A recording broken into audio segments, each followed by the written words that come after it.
Hello everybody, my name is Maniac and I just want to share my experience with dysthymia, also known as PDD or persistent depressive disorder, which could potentially become major depression. I'm gonna do my best to explain the things the way they were because English is not my first language. I'm genuinely gonna do my best to explain and from one thing to another, from beginning to end. And it's not gonna be easy for me because I have a lot of thoughts and points which I want to bring up, but it's so messed in my head. Like my head is like so messed up. My head is like constantly every single day for 24/7 bombarded by points and thoughts and all the stuff that I've been through in my life. And you know, so basically it all started when I was 10 years old. My mom bought me a computer for my birthday because I always wanted one. From a little age, since I know myself, I was always attracted to the computer. I always liked playing games on it, and I even watched my father play Doom 2 and Doom when I was little in the 90s. I was born in 1996, so when I was like around 3 or 4 years old, I remember that I was watching my father play Doom, and I was just completely terrified when I was left alone to watch his player, because sometimes he would just go away to the bathroom or get something to eat, and he'd tell me like, watch over my player so I won't get killed. And I was like left alone. I was just completely terrified, even moving one step forward. So yeah, I remember, I have good memories. Since I know myself, I was always attracted to the video games and computer and all that stuff.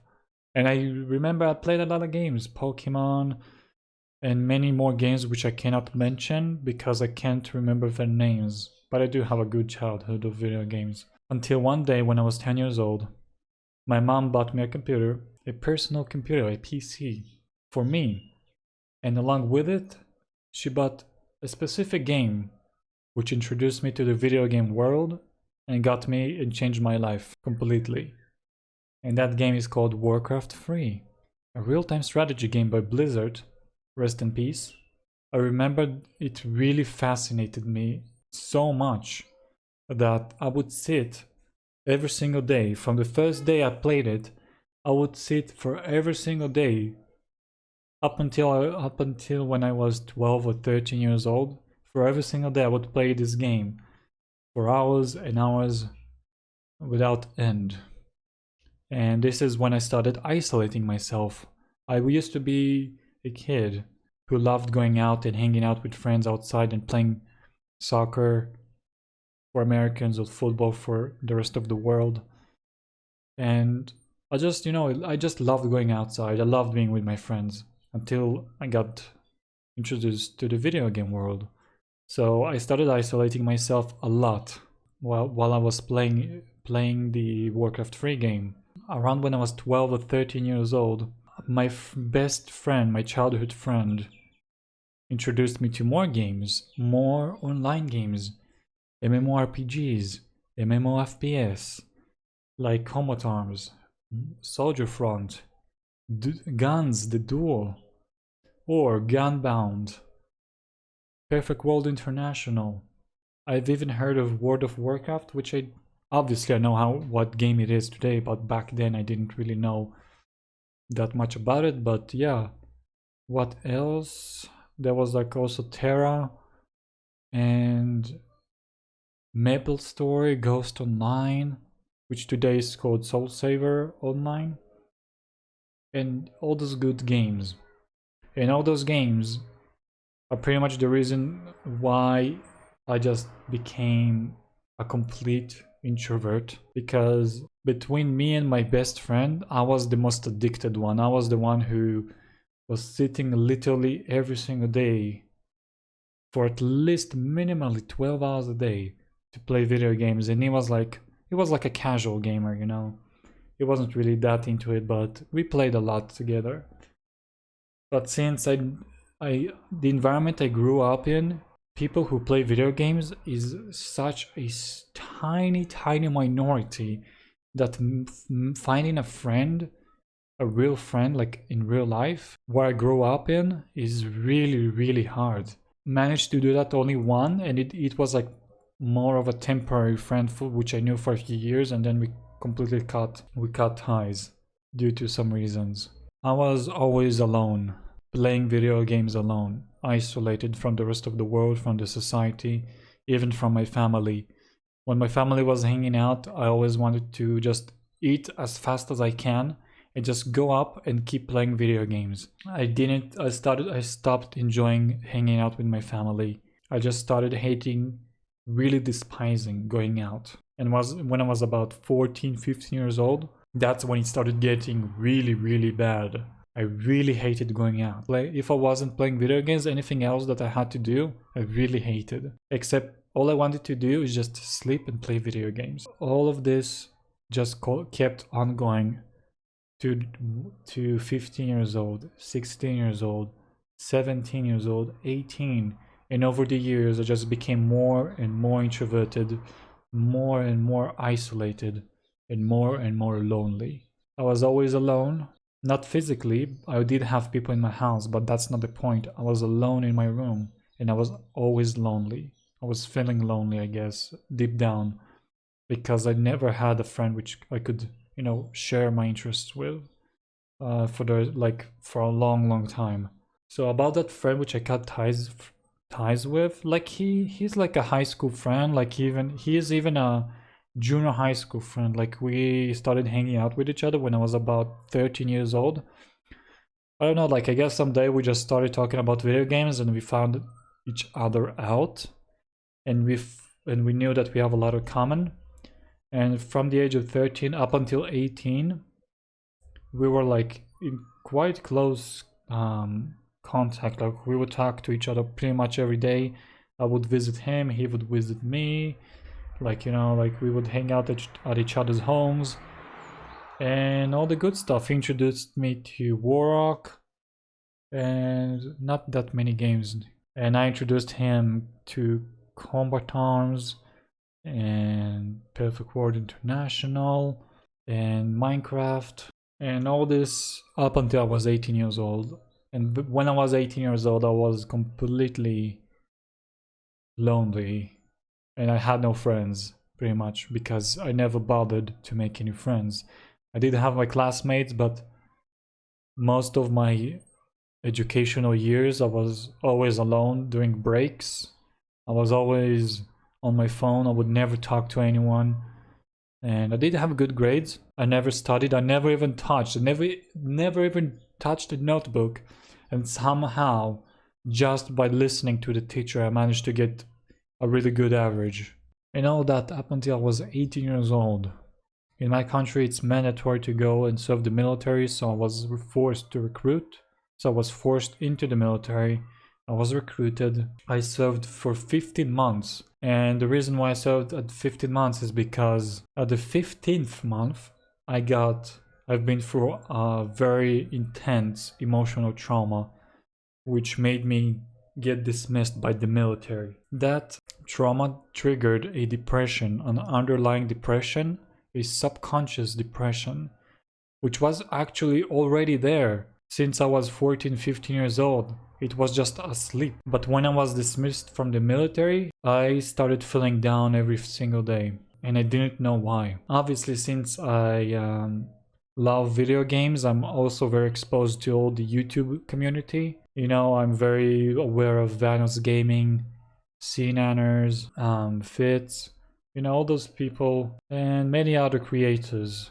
PewDiePie, of course, I know a lot of creators, and I always wanted to be a YouTuber because I always wanted to show people and tell people that they are not alone. I always wanted to play video games, record it and somehow be funny, but I just cannot do that because I don't know, I guess that's my personality. Just it's hard for me to make people laugh. Like it's easy for me, like I can be like the funniest person if you get to know me and we hang out, and then you can see how funny I actually am, and that I can make like the funniest jokes, like the most dark humor jokes, the most dry humor jokes and whatnot. But when it comes to recording, and like nothing just comes up to my mind, it's really hard for me to be myself. I don't know, like I always wanted to be a YouTuber and make people happy with my content. And it's like a dream to me. Get this one comment one day which says, "Oh, maniac." Well, not oh, maniac.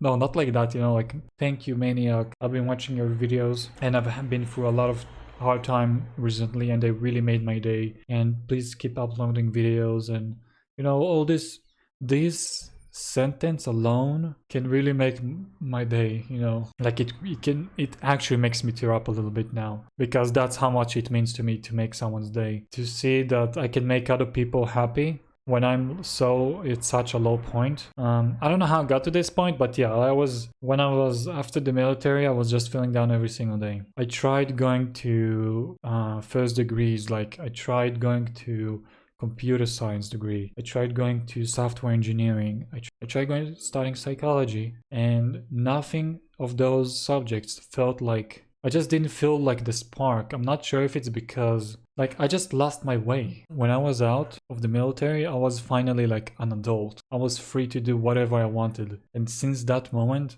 I started feeling lost. Up until this day, I never found out what I want to do. And I really tried. Like I said, I tried going to all those degrees, but I never felt a click. I'm not sure if it's because I'm feeling down and I'm not feeling any motivation to study, or maybe it just doesn't fit me. Even though I do love programming, I do love psychology, it's like the most interesting thing, and I do see myself working and helping people and giving them advice about life and helping them to deal with emotions. I do see myself doing that, but there is just something that's stopping me from doing this, and I don't know what. And since 2017, I was recruited in 2015 and I was dismissed 2017. Since then, I just live my life, waste my life in front of the computer, just rotting away slowly every single day. And over those 3 years,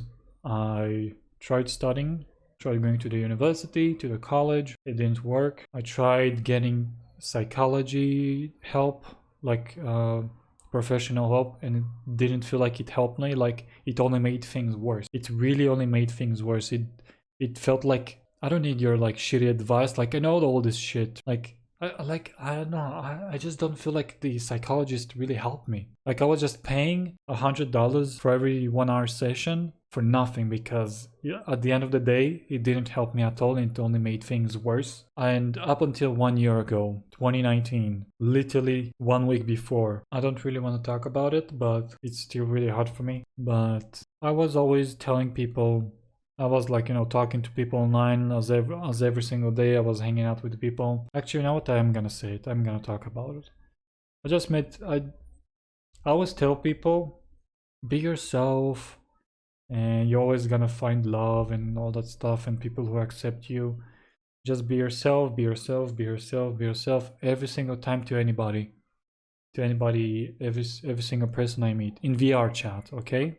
In VR chat. VR chat is a game which you interact people through virtual reality, and you don't have, it's not necessary to have virtual reality like HTC Vive or Oculus Rift, because you can play this game even without, but you won't be able to experience the virtual reality like a lot of people do there. So you cannot move your arms, you cannot do all this stuff that you can do in virtual reality. You're just like a standing figure, and you're like in Half-Life, you're like a passive figure. So yeah, in VR chat, I was hanging out until I was like desperate for a relationship 1 year ago. Like I really wanted it. I already had one relationship which went on for like 2 or 3 years. It also kinda like, it didn't end up well. And I guess I kind of felt abused. I felt very abused in this relationship. So it was a very bad relationship for me, and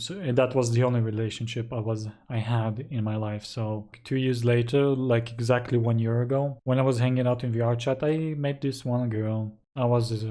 She like, started leading me on, and she really did. Like she was genuinely interested in me, and we decided, and we like got each other Discord. We started talking, and she was really hitting on me until we decided to hang out. And when we hang out, I did like something very unforgivable. And when I did that one thing which was very unforgivable, I just really did something like asshole-ish to her. When I did that, she just went to a different world and she left me alone. I was I was like completely hit.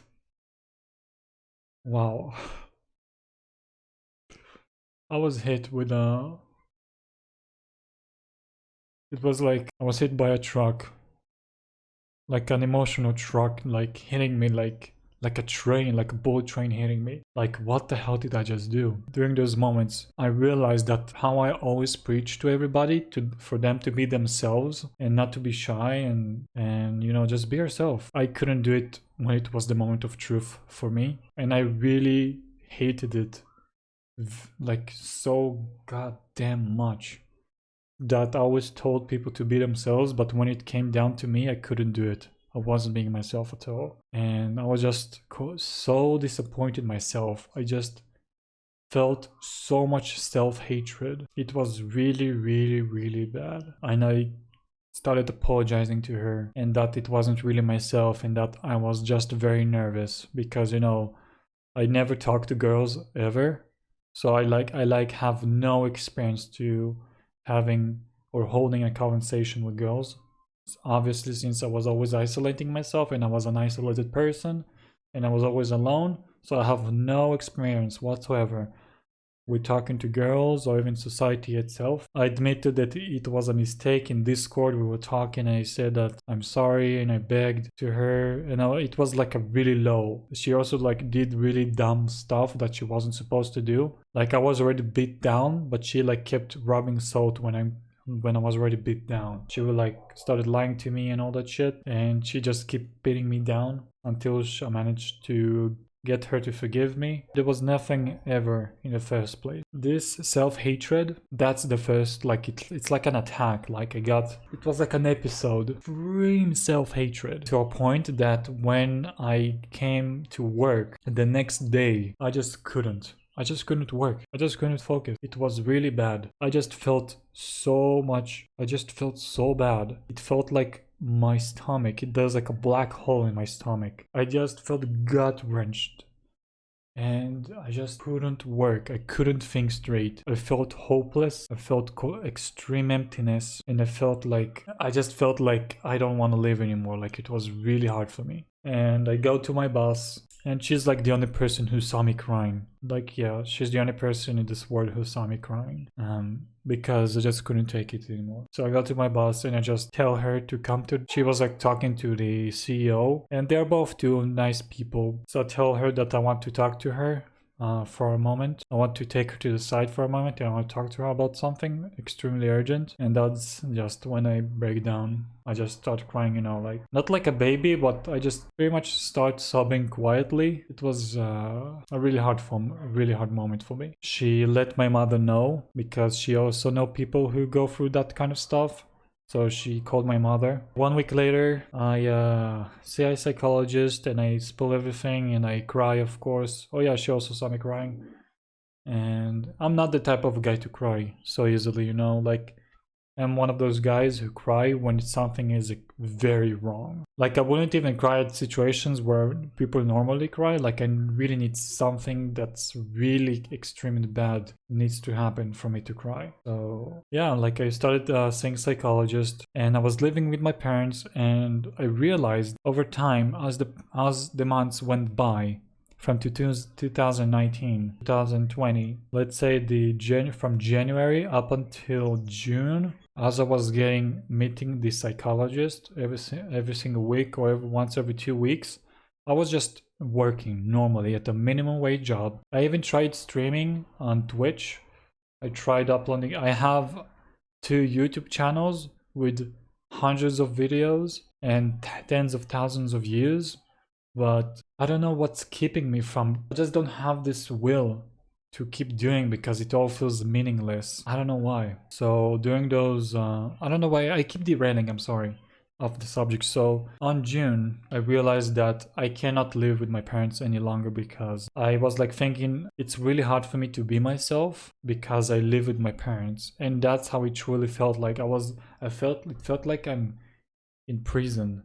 Like my personality is being jailed. As long as I live with my parents, my personality would never thrive. There are many reasons for it, and my mother is one of those reasons, I suppose, because she was extremely too overprotective over me. Because she was like that, it also led to me having depression, I suppose, because I never got to experience some things which people are supposed to experience. She didn't even want to let me out of my house. Like she didn't want me to move out. And on June I said like, that's it. You can, no matter what you say, I'm gonna move out and I'm gonna live alone and I'm gonna be an independent guy. And I did it. It was very hard for her, of course, because she's extremely overprotective. But for me, it felt like such an improvement to my quality of life. At least that's what I thought it is. Like it does help me. I definitely feel so much better living alone than living with my parents, and I will never return back to living with my parents. I can swear that. I prefer to live on the street than live with my parents. That's how bad it is. June 2020, I move out into an apartment and I live alone. That's how it is.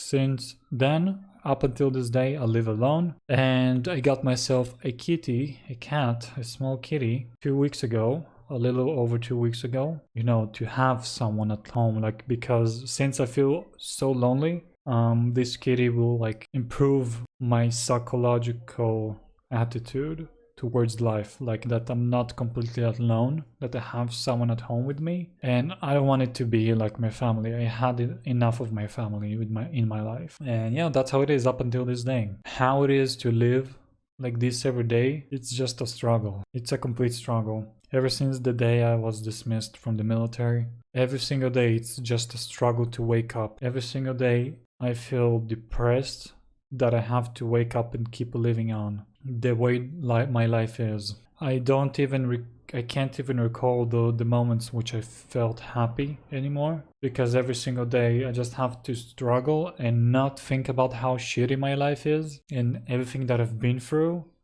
and everything that I have to go through, and especially the past 2-3 weeks. That was another biggest, even harder low in my life.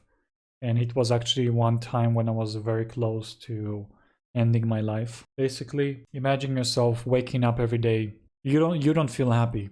You don't feel anything. You just feel sad. Imagine yourself in cold winter. You don't have a heater, so you're cold. And every single day you just have to go out and clean out the around your house and off your house a huge pile of snow, at least 1 meter deep or 5 feet deep, I don't know. Every single day you have to do it. Imagine yourself cleaning, brushing away the snow for every single day. It's very exhausting, physically and emotionally. And you just don't feel like you want to do anything. And that includes taking care of yourself. You just don't care anymore, You just don't care anymore about your hygiene. So it's really hard to keep yourself clean. You stop showering, you stop brushing your teeth, you stop cleaning your house, you live in junk, literally just garbage place. It's really hard to describe the feeling. And up until this day, I'm like, of course, it's really hard for me to keep myself in good hygiene, because I just don't care anymore. Like, there's no meaning to it. If I'm gonna die anyway, what's the point of it? And if no one sees me, if I don't go out anymore, what's the point of it? And no one can smell my shitty smell and how much I stink. And you cannot smell your own stink. Like you can't smell how bad you smell. That's how it is. Like, maybe you can smell your sweat if you really try to. Like, like you just smell your armpit, then yeah, you can smell the sweat, but generally you can't really smell how bad you actually stink. And you just don't care, like there's no point of doing it, because you're gonna keep going back to it. If you're gonna clean, you're gonna go back to the same point again. The whole garbage is gonna start piling up again, and you keep, and it just doesn't help you emotionally or mentally feel better. You don't want to work out. You just don't want to do anything. The way how people differentiate between major depression and PDD I can say that I'm pretty much on my way to major depression because of my current state, because everything I just said, that's what's happening to me. I'm in really bad hygiene right now. And it's not something, it's people say, oh, it's a choice, just get yourself together and just do it. It's so much easier said than done. Trust me, if you've never been in such place, you can't really tell a person to do that. Like, if you claimed that you've been in such place and you still say and you still claim such stuff that, oh, get yourself together, it's all a matter of starting somewhere, then you haven't really felt what I feel like. It's not that easy. It's really not that easy. It's extremely hard for myself to motivate myself and do even the most basic things. That includes eating.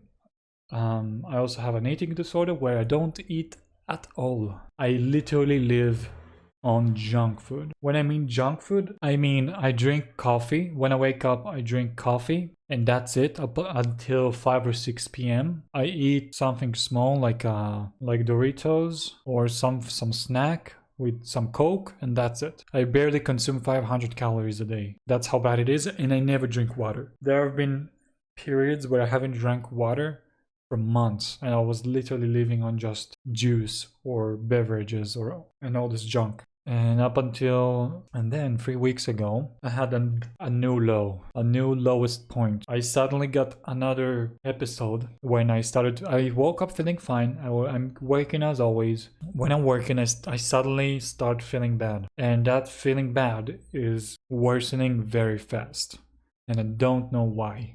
And suddenly, and my place has tools which you can kill yourself. It has utility knives.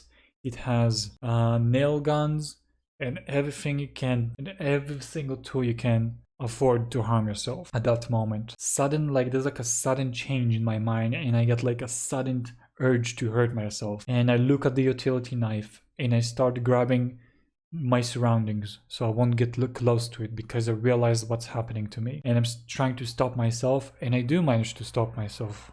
But then this attack goes away, this urge goes away, but then it creeps up very sneakily and very gently, and I don't notice, and I don't even remember what was going through my mind at that time. I only remember that I felt extremely curious if I'm one of those people who can actually hurt themselves, because there's a lot of people who have depression and they are not capable of hurting themselves. And I just was very curious, so I just took up the utility knife, and I cut my hand open. And I'm like, out of curiosity to know if I'm actually capable of hurting myself, and I can. After doing that, I realized what I just did, and I realized that what I just did is a sign of something very terrible, something that I should not get into. At that same moment, I call to my health insurance and I tell them that I want to see my family doctor. The same evening, I go to the family doctor and I tell him everything I felt like and how I hurt myself and that I cut my hand open. And obviously there was blood and stuff, like, you know. So he sent me to the ER, a psychiatric ER, where I saw a an emergency psychiatric who reevaluated my condition. So 2 weeks and a half ago, or actually 3 weeks ago, or even more, I was diagnosed with dysthymia, PDD.